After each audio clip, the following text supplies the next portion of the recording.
अस्सलाम वालेकुम। आज हम लोग जो हैं कुछ ऐसी चीज़ों के बारे में बात करेंगे जो ये कोरोना वायरस सिचुएशन आने की वजह से दुनिया में जो बदलाव आए हैं, दुनिया में जो मेजर चेंजेस आए हैं, उन चेंजेस के बारे में थोड़ी चीज़ें आपके सामने मैं रखना चाहूँगा। जैसा आप जानते हैं, दुनिया में जब भी कोई बड़ा इवेंट एक होता है, उस इवेंट के बाद थोड़े रिएक्शंस होते हैं, थोड़ी चीज़ें बदल जाती हैं। जैसे एग्जाम्पल आप ले लीजिए, बर्लिन वॉल के टूटने से हम देखते हैं दुनिया में बहुत बड़ा चेंज आया। फाइनली सोवियत यूनियन ख़त्म हो गया और कोल्ड वॉर ख़त्म हो गया। उसी तरीके से 2008 में आप देखेंगे तो लेमन ब्रदर्स जो एक बहुत बड़ी कंपनी थी, जो दिवालिया होने के बाद हम देखते हैं पूरी दुनिया के अंदर बैंकरप्सी और पूरी दुनिया के अंदर एक डिप्रेशन और आ गया था, इकोनॉमिक डिप्रेशन आ गया था। उसी तरीके से अब कोरोना वायरस का जो एक माहौल दुनिया में चल रहा है, उसकी वजह से बहुत सारे चेंजेस दुनिया के अंदर आ रहे हैं। तो मैं पहला एक चीज जो आपके सामने आज रखने वाला हूं वो ये है कि जो सर्वेलेंस इंक्रीज हुआ है उसके बारे में मैं आपके सामने बात करना चाहता हूं। सर्वेलेंस का मतलब ये है कि गवर्नमेंट अपने पब्लिक के ऊपर, अपने आवाम के ऊपर किस तरीके से नजर रखती है, उसे हम सर्वेलेंस कहते हैं। और सर्वेलेंस गवर्नमेंट को आवाम की प्राइवेसी में इंटरफियर करने से हर मुल्क के अंदर अलग अलग कानून होते हैं, जिसको प्राइवेसी राइट्स कहते हैं। पर्सनल प्राइवेसी राइट रहते हैं, डेटा प्राइवेसी राइट रहता है, डिजिटल प्राइवेसी राइट रहता है। अलग अलग तरीके के प्राइवेसी राइट्स होते हैं जो एक गवर्नमेंट को उसके सिटीजन्स के प्राइवेसी और सिटीजन पर जरूरत से ज्यादा सर्वेलेंस से रोकता है। लेकिन अब कोरोना के मामले में हम देख रहे हैं कि पूरी दुनिया में जो एक सिचुएशन आया जिसमें लोगों को आइडेंटिफाई करने की जरूरत पड़ी, किसे कोरोना वायरस है किसे नहीं है। इस वजह से हम देखते हैं पूरी दुनिया के अंदर अलग अलग कंट्रीज ने सर्वेलेंस का एक बहुत एक्सटेंट तक वो चले गए। किस लेवल तक वो लोग एक्सटेंट में चले गए सर्वेलेंस करने में, तो मैं एक एक कंट्री में बताता हूं और आगे बताऊंगा इससे प्रॉब्लम्स फ्यूचर में क्या हो सकते हैं। पहला आप ले लीजिए, चाइना में आप ले लेंगे। चाइना ने जो किया, वहां पर चाइना के सामने चैलेंज था कि आइडेंटिफाई करना किसे हुआ, लोगों को क्वारंटाइन करना, लॉकडाउन करना। इसलिए चाइना ने सबसे पहले किया, वहां पर सारे के सारे स्मार्टफोन्स जो चाइना में इस्तेमाल होता है, वो सारे स्मार्टफोन्स को जो है उन्होंने कंट्रोल में ले लिया। वो स्मार्टफोन्स के जरिए वो लोगों को मॉनिटर करना शुरू कर दिया, अपने आवाम के, अपने सिटीजन्स का हर एक मूवमेंट, वो क्या बात कर रहे हैं। अगर उनके बातों में पता चल रहा है कि उसे वायरस है, अगर वो किसी से शेयर करते हैं चैट में या किसी चीज में, तो हर एक स्मार्टफोन पर चाइना में सर्वेलेंस शुरू किया।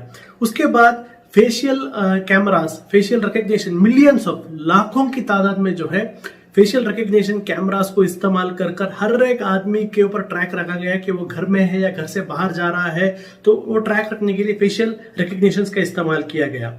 उसके साथ जो है अलग अलग एप्स को मोबाइल में कंपलसरी डाला गया, जिसके जरिए जो है उनके टेम्परेचर्स को टेस्ट किया जाता था। जैसा आप जानते हैं, आजकल हर मोबाइल के अंदर फिंगरप्रिंट सेंसर्स होते हैं, और ये फिंगरप्रिंट सेंसर्स थोड़े एडवांस फोन अगर आप देखेंगे, वो आपका हार्ट रेट भी बताता है, आपका स्ट्रेस लेवल भी बताता है। ये आजकल के जो फोन्स हैं इसके अंदर ये कैपेबिलिटीज होते हैं ऐसे हेल्थ सेंसिंग का।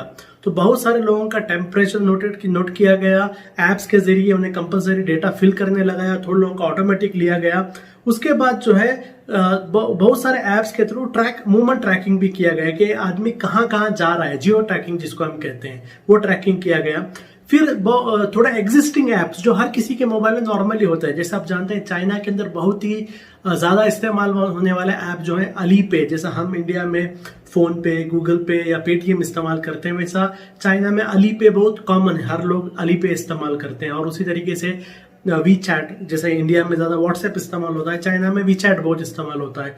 तो अलीपे और वीचैट के जरिए भी जो है लोगों का यूजर मूवमेंट ट्रैक किया गया था। साथ ही साथ जो है जितने भी गवर्नमेंट के मोबाइल फोन प्रोवाइडर्स थे, मोबाइल सर्विस प्रोवाइडर्स थे, उनको कहकर हर एक मोबाइल को कलर कोडिंग दिया गया था, उसमें ग्रीन, येलो, रेड कोडिंग दिया गया था। और ये कोडिंग के मुताबिक हर रेलवे स्टेशन में लोगों को रुकाया जाता था। अगर किसी का कोडिंग रेड है तो उनको गार्ड्स रुकाते थे और उनको क्वारंटाइन करते थे। तो हर मोबाइल कंपनीज को भी इस्तेमाल किया गया। साथ ही साथ जो थे, जो वीचैट था या चाइना का वेबो, वहां उनका ही एक फेसबुक, उनका भी ट्विटर जैसा जो प्लेटफॉर्म्स हैं, उनको इस्तेमाल कर गवर्नमेंट जो चाहता है वही न्यूज पब्लिक में आए, उसके अलावा कोई भी न्यूज पब्लिक में ना आए, ये चीज को कंट्रोल किया गया। अब जानते होंगे, अब अमेरिका और दुनिया के अलग अलग ममालिक जो है चाइना पर इल्जाम लगा रहे हैं कि चाइना ने अपने वहां का डेटा छुपाया, यानी कितने लोगों को कोविड-19 हुआ है, ये डेटा भी चाइना ने पब्लिक आम नहीं किया है करके उन पर इल्जाम लगा रहे हैं। तो ये इस तरीके का सेंसरशिप किया गया। न्यूज पर तो आप सेंसरशिप कर सकते हो, लेकिन पब्लिक पर सेंसरशिप कैसे करोगे जब आप सोशल मीडिया एप्लीकेशंस के ऊपर ऐसा स्ट्रिक्ट सेंसरशिप लाते हो कि कोई सोशल मीडिया में भी कुछ भी नहीं बता सकता कि यहाँ पर क्या चल रहा है। तो वो चाइना ने किया। तो ये हाई लेवल का हम देख रहे हैं चाइना ने सर्विलेंस किया। अब इजराइल में आप ले लीजिए, इजराइल ने क्या किया कि अपने इजरायली सिक्योरिटी एजेंसी जो एक एजेंसी है उसको अभी वहां पर बेंजामिन नेतन्याहू ने वहां पर एक परमिशन दे दिया कि जंग के दौरान इस्तेमाल होने वाला सर्वेलेंस टेक्नोलॉजी, जिस सर्वेलेंस टेक्नोलॉजी के तहत इजराइल जिन लोगों को टेररिस्ट कहता है उन लोगों को सर्वेलेंस करते हैं वो सर्वेलेंस टेक्नोलॉजी अपने नागरिकों के ऊपर इस्तेमाल करने के लिए इजराइल ने परमिशन दिया है इजराइल सिक्योरिटी एजेंसी को। इजराइल की जो पार्लियामेंट थी उसने इस चीज पर रोक लगाई, तब प्राइम मिनिस्टर ने अपनी ऑर्डिनेंस का एक इस्तेमाल करके ये कानून पास कर दिया। तो जो चीज जंगों के दौरान इस्तेमाल होती है सर्वेलेंस, एक छोटा कंट्री इजराइल जैसा, वहां पर हम देख रहे हैं वही टेक्नोलॉजी जंगों पर इस्तेमाल होती है और जिनको वो लोग टेररिस्ट कहते हैं उन पर इस्तेमाल करते हैं। वो टेक्नोलॉजी इजराइल अपने सिटीजन्स को ट्रैक करने के लिए इस्तेमाल कर रहा है। सिंगापुर का एग्जाम्पल आप ले लीजिए। सिंगापुर को एक बहुत तारीफ की गई थी, एक मॉडल कंट्री बनाया गया था कि सिंगापुर ने कोविड को कंट्रोल में ला लिया है, लेकिन सिंगापुर ने भी very high level of surveillance किया था जिसके वजह से लोगों को ट्रैक किए वहां। उसमें आप जानते हैं कॉन्टैक्ट ट्रेसिंग उन्होंने किया था। एक ऐप ट्रेस टुगेदर नाम का ऐप वहां की गवर्नमेंट ने इशू किया था। उस ऐप के वजह से हर लोगों का मूवमेंट ट्रैकिंग होता था, उसको ट्रेसिंग ऐप कहते हैं, यानी हर आपका मूवमेंट आप क्या करते हैं वो ट्रैक किया गया था। साथ ही साथ हर एक आदमी का ट्रेंड भी वो लोग एक्सेस कर रहे थे, यानी एक आदमी मेडिकल से क्या परचेस कर रहा है, क्या दवा परचेस कर रहा है, सर्दी की दवा ज्यादा परचेस कर रहा है क्या, बुखार की दवा परचेस कर रहा है, क्रेडिट कार्ड को ट्रैक किया गया, एटीएम को ट्रैक किया गया, हर चीज को ट्रैक किया गया। वो जो ऑनलाइन में क्या परचेस कर रहे हैं उसको ट्रैक किया गया, जिससे लोगों का ट्रेंड पता कि चला और लोगों को उन्होंने आइडेंटिफाई किया। तो ऐसा हाई लेवल ट्रैकिंग हम देखते हैं कि सिंगापुर में हुआ। अब रशिया में आप लेंगे, रशिया में 1,70,000 फेशियल रिकॉग्निशन कैमरास को डिप्लॉय किया गया सिर्फ और सिर्फ अपने सिटीजन्स का मूवमेंट ट्रैक करने के लिए। एक एक आदमी, अगर एक डिस्ट्रिक्ट का आदमी किसी दूसरे डिस्ट्रिक्ट में जाता है या एक सिटी का आदमी किसी दूसरे सिटी में जाता है, मोहल्ले का आदमी किसी दूसरे मोहल्ले में जाता है, वो ट्रैक करने के लिए 1,70,000 facial recognition camera. Facial recognition camera का मतलब होता है जैसे पहले तो बहुत बड़ी बात थी, लेकिन आज हम देखते हैं हर किसी के मोबाइल में फेशियल रिकॉग्निशन है। आप अपना मोबाइल आपके चेहरे के सामने लेते ही आपका मोबाइल ओपन हो जाता है, अनलॉक हो जाता है। इसका मतलब आपके मोबाइल के अंदर जो है फेशियल रिकॉग्निशन सिस्टम है। तो ऐसा फेशियल रिकॉग्निशन सिस्टम जो है अलग अलग जगह डालते हैं, जो कैमरा आपको देख के बोल देता है कि आदमी फला आदमी ये है, आपका रिकॉर्ड ये, आपका बैकग्राउंड ये है। तो ये रशिया ने इस्तेमाल किया। हांगकांग ने एक कदम आगे गया। हांगकांग ने क्या किया कि अपने लोगों को, जिन लोगों को पॉजिटिव था, यानी कोविड-19 में जिनका पॉजिटिव हुआ, उन सबके हाथ में ब्रेसलेट्स डाले, डिजिटल ब्रेसलेट्स डाले थे। वो डिजिटल ब्रेसलेट्स के वजह से क्या हुआ था कि उनको ट्रैक किया जाता था। आप लोग जानते हैं आजकल बहुत सारे स्मार्ट वॉचेस आते हैं। वो स्मार्ट वॉच क्या करता है, आप कितनी जगह जॉगिंग करते हैं, आप चलते कैसे हैं, अगर आप चल रहे हैं या भाग रहे हैं वो खुद डिसाइड करता है, आप सीढ़ियां चल रहे हैं वो खुद डिसाइड करता है ना। इतना इंटेलिजेंट होता है स्मार्ट वॉच। उसी के लेवल के डिजिटल ब्रेसलेट्स जो है हांगकांग ने कोरोना पॉजिटिव लोगों के हाथों में लगाया था और उनके हर एक मूवमेंट को, सोने से लेकर उठने, चलने, भागने, दौड़ने, हर चीज के ऊपर ट्रैकिंग हांगकांग ने किया था। अब हम देखते हैं दूसरे कंट्रीज में, आप देखेंगे इंडिया के अंदर भी जो है ऐसे बहुत सारे ट्रैकिंग का काम किया गया है। जैसे कर्नाटका सरकार जो है, कर्नाटका सरकार ने एक ऐप दिया और जो लोग क्वारंटाइन है उनको कंपल्शन था कि वो लोग हर घंटे सेल्फी लेकर भेजना है। यानी अगर वो सेल्फी नहीं लेंगे हर घंटे तो उनके ऊपर केसेस भी होगा, ऐसा बताया गया था। और टाइम भी बताया गया कि सुबह 7 बजे से लेकर रात 10 बजे के बीच में हर घंटे आपको सेल्फी लेकर भेजना है। यानी एक आदमी कब सोएगा कब जागेगा ये भी सर्वेलेंस डिसाइड करेगा। यानी अगर आप 7 से लेकर 10 के बीच में थोड़ा ज्यादा सो गए और हर घंटा आपने सेल्फी नहीं लिया तो आपके ऊपर प्रोसीडिंग्स हो सकता है। तो ये कर्नाटका में हुआ था। उसके बाद हम देखते हैं राजस्थान में उन्होंने नाम पब्लिक किया था, हिमाचल प्रदेश में नाम पब्लिक किया था, लोगों के सामने डाल दिया था किन किन लोगों पर डाउट है, और हम देखते हैं उस वजह से एक बंदे ने सुसाइड भी किया कि उस लोगों ने उसको ऑस्ट्रेटाइज कर दिया, उसके ऊपर बॉयकॉट कर दिया, जिस वजह से प्रेशर में आकर उस शख्स ने सुसाइड भी किया है। और दूसरा जो अभी एक ऐप आरोग्य सेतु जो ऐप गवर्नमेंट ऑफ इंडिया ने लॉन्च किया है, ये आरोग्य सेतु ऐप भी ट्रैक करता है कि आपके अतराफ में लोग कहां पर है। एग्जाम्पल आप ले लीजिए सेम उबर ऐप के जैसा। अभी उबर ऐप अगर आप डाल के देखेंगे आपका टैक्सी आपसे कितना दूर है वो आपको बता देता है, या कोई भी स्विगी हो, जोमेटो हो, कोई भी ऐप आप ले लीजिए आपको ट्रैक करके बताता है आपके अतराफ में कितने शॉप्स हैं। उसी तरीके से ये आरोग्य सेतु ऐप भी जो है आपका मूवमेंट ट्रैक करता है, मूवमेंट ट्रैक कर आपके अतराफ कौन कौन है, पॉजिटिव है बताता है। ये ऐप इंडियन गवर्नमेंट ने एक सर्वेलेंस के लिए दिया है। अब आप देखिए ये सारे सर्वेलेंस जो है ये कोरोना से लड़ने के लिए जरूरी थी और सारे गवर्नमेंट उसे जस्टिफाई कर रहे थे। लेकिन क्या होता है कि ये जो एक सर्वेलेंस डिप्लॉय हो गया है, क्या ये सर्वेलेंस ये कोरोना प्रॉब्लम तक ही रहेगा या इसको आगे भी गवर्नमेंट्स कंटिन्यू करेंगी? ये बहुत बड़ा एक क्वेश्चन आज सामने है। नॉर्मली क्या होता है, देखिए नॉर्मली क्या हो रहा है कि एक माहौल में, एक स्ट्रिक्ट माहौल में लोग तैयार हो जाते हैं थोड़े चीजों के लिए। अब बहुत ही एक हेल्थ का प्रॉब्लम है, हर एक आदमी अपनी हेल्थ के ऊपर फिक्र में है। ऐसे टाइम पर अगर गवर्नमेंट आकर कहती है कि हम हाई लेवल सर्वेलेंस करते हैं तो लोग मानेंगे। जरा आप सोचिए अगर ऐसा हालात नहीं थे और गवर्नमेंट ऐसा एक सर्वेलेंस आना चाहती तो क्या डेमोक्रेटिक कंट्रीज में लोग मानते? लोग कभी भी नहीं मानते। लोग सुप्रीम कोर्ट जाते हैं, लोग उसको चैलेंज करते हैं। लेकिन ऐसा एक माहौल जहां पर बहुत एक क्राइसिस चल रहा है, हेल्थ क्राइसिस, लोग मजबूरन ऐसी चीजों को मानते हैं अपने बेहतरी के लिए। लेकिन अब गवर्नमेंट की क्या जिम्मेदारी है? क्या वो ये सर्वेलेंस ये क्राइसिस तक ही रखेगी, ये क्राइसिस के बाद भी कंटिन्यू करेगी? ये एक बहुत बड़ा एक सवाल है जिसका जवाब किसी के पास नहीं है। हिस्ट्री अगर आप देखेंगे उसमें हम देखते हैं प्रॉब्लम्स है। फॉर एग्जाम्पल आप ले लीजिए एक इजराइल का आप ले लीजिए 1948 में जब इजराइल मुल्क को एक जबरदस्ती मुल्क बनाया गया था, उस वक्त उसके बाद ही वॉर हुआ था जिसको अरब इजराइल वॉर कहते हैं 1948 का। उस वॉर के वक्त जो है इजराइल ने अपने सिटीजन्स के ऊपर इमरजेंसी लगाया था, यानी इजराइल के सिटीजन्स को जो बहुत सारे हक थे वो हक को उन्होंने कटेल किया इमरजेंसी लगाकर। लेकिन वॉर कब का खत्म हो गया? 1948 में वॉर कब का खत्म हो गया। लेकिन आज भी अगर आप देखेंगे इजराइल में वो इमरजेंसी के बहुत सारे लॉज अभी भी चल रहे हैं, बहुत सारे राइट्स अभी भी सिटीजन्स के कर किए गए हैं। तो एक बार लग जाने के बाद उसको वापस गवर्नमेंट लेना, ये बहुत ही हम देख रहे हैं कि हिस्ट्री अगर हम देखेंगे इसमें थोड़ी प्रॉब्लम्स हैं। तो अलग अलग सरकारें क्या करती हैं वो हमें आगे देखना होगा। अब प्रॉब्लम क्या होने वाला है? देखिए सर्वेलेंस में दो टाइप का सर्वेलेंस होता है, एक ओवर द स्किन और एक अंडर द स्किन सर्वेलेंस होता है।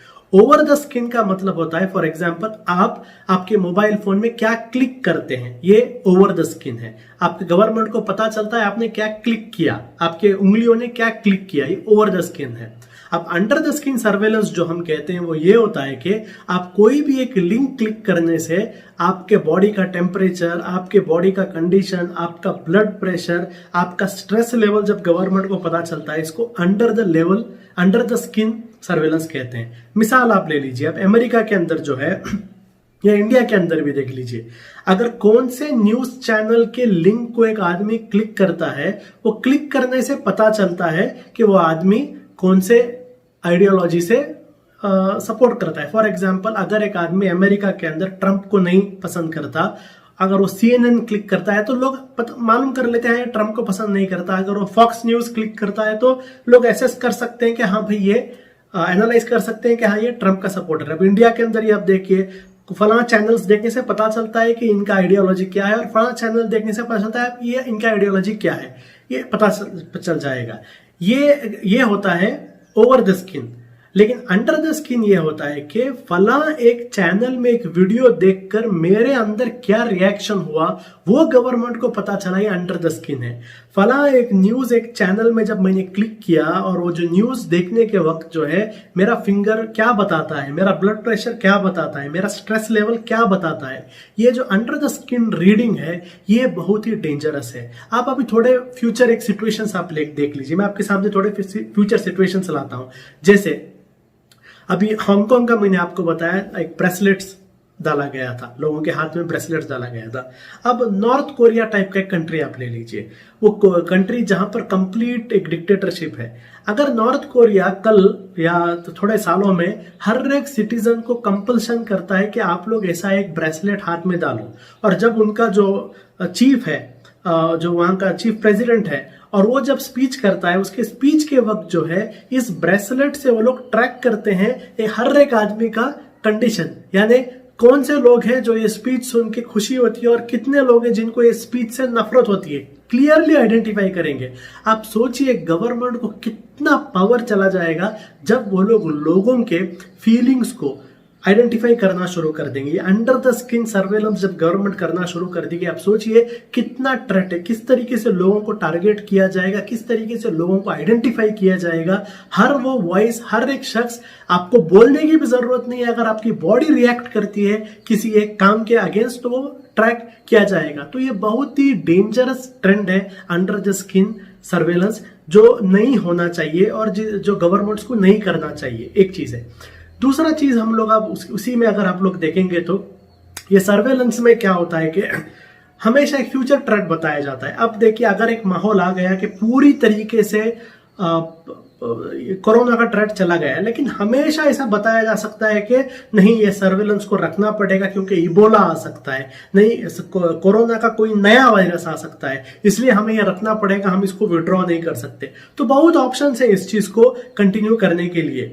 तीसरा चीज इसमें जो हो सकता है वो है कि जरूरत से ज्यादा अथॉरिटी गवर्नमेंट्स ले सकते हैं। अब एक मिसाल आप ले लीजिए, हंगरी के अंदर आप ले लीजिए, पहला यूरोपियन कंट्री है हंगरी जिसने अपने प्राइम मिनिस्टर को पूरा हक दे दिया है कि पार्लियामेंट का शेड्यूल पोस्टपोन करने के लिए, इलेक्शन का शेड्यूल पोस्टपोन करने के लिए, इमरजेंसी लगाने के लिए, इमरजेंसी के लिए कोई टाइम की सीमा नहीं है, ये डिसाइड करने के लिए कौन से लोग हैं जो लोग इस फेक न्यूज फैला रहे हैं उनके खिलाफ क्या एक्शन लेना है, इसका डिसीजन लेने के लिए इतना सारा पावर्स जो है एक शख्स के हाथ में डेलीगेट कर दिया गया हंगरी में।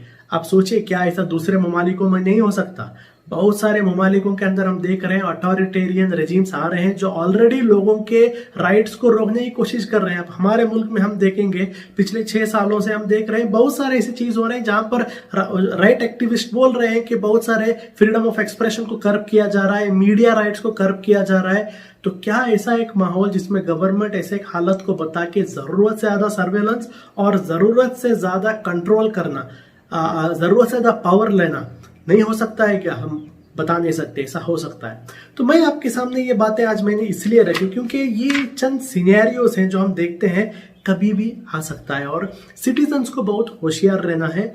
क्राइसिस का सिचुएशन चल रहा है, इस क्राइसिस के सिचुएशन में सिटीजन्स ने अलग अलग कंट्री के सिटीजन्स ने गवर्नमेंट को थोड़ा रिलैक्सेटी दिया है, लेकिन हमें बहुत विजिलेंट रहना है कि जैसे ही ये माहौल खत्म हो जाए, जैसे ही ये सिचुएशन नॉर्मल हो जाए, कोई भी गवर्नमेंट या कोई भी एजेंसी ये सर्वेलेंस का मिसयूज ना करे और अनऑथोराइज्ड सर्वेलेंस ना हो और ये सर्वेलेंस को बेकार में एक्सटेंड ना किया जाए। ये हर एक सिटीजन का जिम्मेदारी है ताकि हमारे इंडिविजुअल राइट्स प्रोटेक्ट रहे, हमारा प्राइवेसी प्रोटेक्ट रहे। ये एक नई चीज आपके सामने मुझे रखनी थी। आगे क्लासेस में मैं आपके सामने और थोड़े चीजें रखूंगा जो इम्पैक्ट्स हम देख रहे हैं इस कोरोना की वजह से दुनिया में हो रहा है। उम्मीद करता हूँ थोड़ी जो चीजें आपके सामने बताई वो उसमें बहुत सारी चीजें आपको सीखने के लिए मिली। आगे भी अलग अलग टॉपिक्स आपके सामने लेके आएंगे। शुक्रिया।